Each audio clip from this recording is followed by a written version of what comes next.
ল্যাবে আমরা যখন কোনো নমুনা নিয়ে কাজ করি, তখন সেই নমুনায় কোন কোন মৌলিক পদার্থ বা যৌগিক পদার্থ আছে তা জানার প্রয়োজন পড়ে।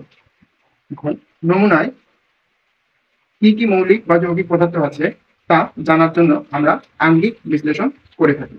এই আঙ্গিক বিশ্লেষণে আমরা কি কি দ্রব্য ব্যবহার করতে পারি বা কি কি পরিমাণের দ্রব্য ব্যবহার করতে পারি তা নির্ণয়ের জন্য তিনটি পদ্ধতি চালু রয়েছে। সেগুলো হলো ম্যাক্রো পদ্ধতি, সেমি মাইক্রো পদ্ধতি এবং মাইক্রো। ম্যাক্রো পদ্ধতিতে আমরা যে কঠিন পদার্থ ব্যবহার করি তার পরিমাণ থাকে 0.5 গ্রাম থেকে 2 গ্রাম, এবং যে দ্রবণ প্রস্তুত হয় তার পরিমাণ থাকে 20 মিলিলিটার থেকে 30 মিলিলিটার পর্যন্ত। গড় হিসাবে বলা যায় 25 মিলিলিটার।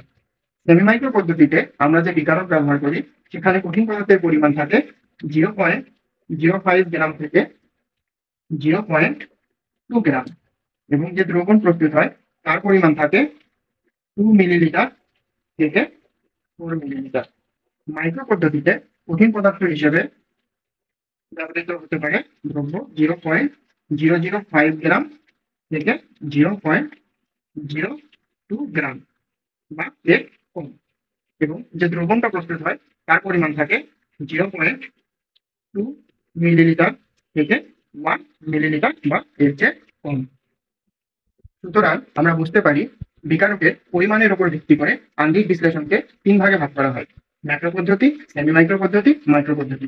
যেখানে ম্যাক্রো পদ্ধতিতে কঠিন পদার্থ থাকে 0.5 গ্রাম থেকে 2 গ্রাম, এবং যে দ্রবণ প্রস্তুত হয় তার আয়তন থাকে 20 মিলিলিটার থেকে 30 মিলিলিটার।